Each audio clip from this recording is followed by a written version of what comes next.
पाक कलाम में से हमारे लिए आज की तलावत अशाया नबी का सहीफ़ा छठा बाब 1 से 8 आयत तक।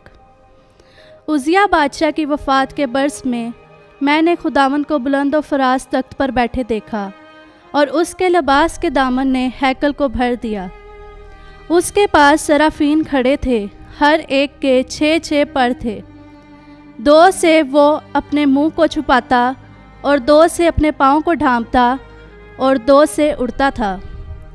और एक ने दूसरे को पुकारा और कहा, कुदूस कुदूस कुदूस रब्बुल फ़ाज, तमाम ज़मीन उसके जलाल से मामूर है। और पुकारने की आवाज़ से दहलीज की बुनियादें हिल गईं और घर धुएं से भर गया।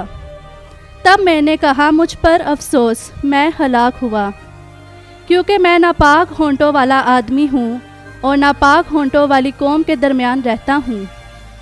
क्योंकि मेरी आंखों ने बादशाह रब्बुल फ़ाज को देखा।